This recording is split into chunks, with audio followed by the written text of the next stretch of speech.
Yeah, I thought he did what we hoped and coaches hoped he would do, which is make BYU harder to defend and more explosive. I think that's really what it comes down to. I thought it was mission accomplished. Not the best defense in the world, but still got to go get it done. Exactly. And he did just that. And let's not just gloss past the fact that he put up BYU's best pass efficiency day in more than 2 years against an FBS opponent.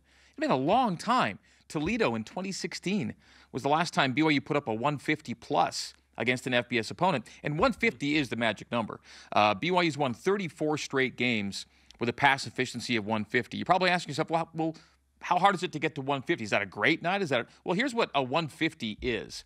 It's just as an example. He went 167.5, right? Okay. But to get to 150, that's 20 for 30 for 250, 2 touchdowns and a pick.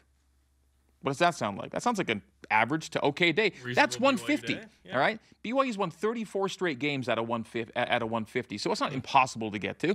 The top 5 quarterbacks in BYU history in pass efficiency are all 150 plus. You can do it. It had been 2 years since BYU had done it. Okay, so the fact he did that was what I wanted to see, and it's a key number. And again, you're not in the game going, where are we on the path?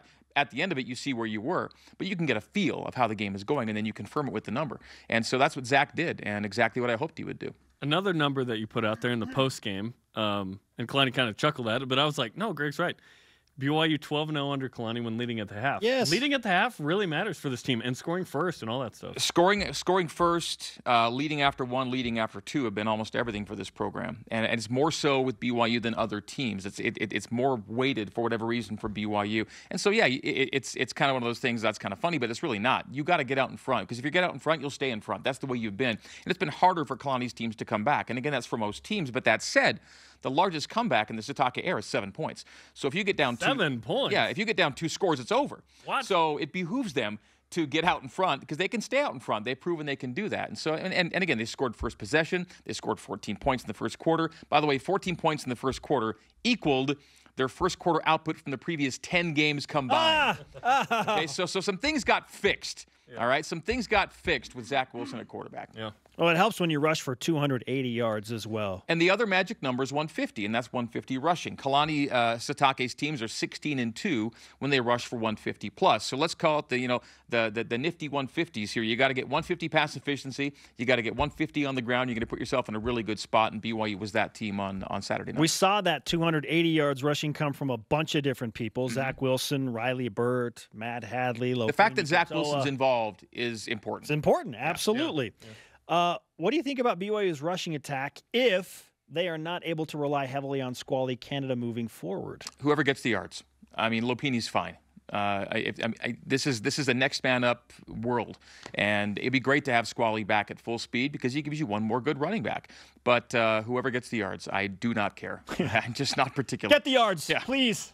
And I think Zach Wilson maybe changes things if BYU gets into a situation where they can't run, because as of last week, it was 55 yards a game in the losses and then 178 in the wins. So Zach Wilson, when BYU plays some tougher competition and BYU can't run, perhaps he can change the game that way with his feet, like you said. Well, he's an extra player to account for that you didn't have to before.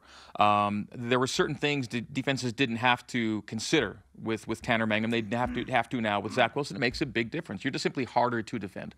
The voice of the Cougars, Greg Wrubell, with us in Studio B as part of BYU Sports Nation. What do you think priority number 1 is during the bye week for BYU?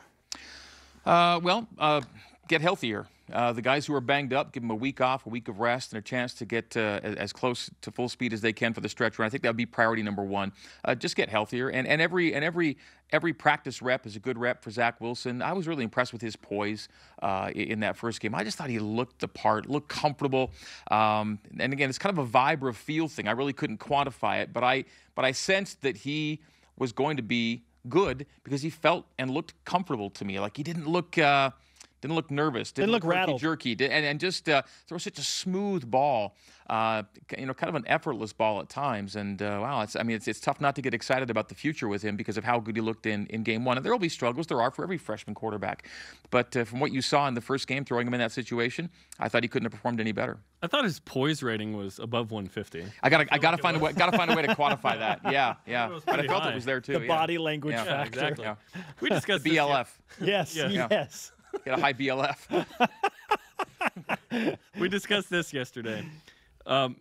we were thinking, should BYU have started him earlier? And we both felt like, no. We think he needed to sit 6 games to have that performance. Yeah, I don't think coaches missed on this. I think it's simply a matter of this.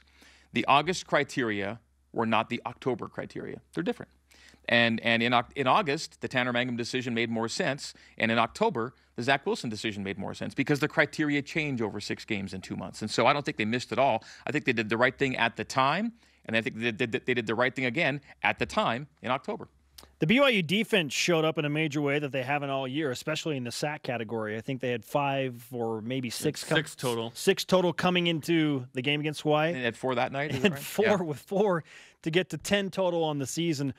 What did you see from the defensive side that made you think, okay, this is why now they're getting to the quarterback? Well, there was some variation, obviously, schematically. I mean, from the get-go, you saw they were going to play a different kind of defense. And any time an offense is taken off guard, I think it assists you.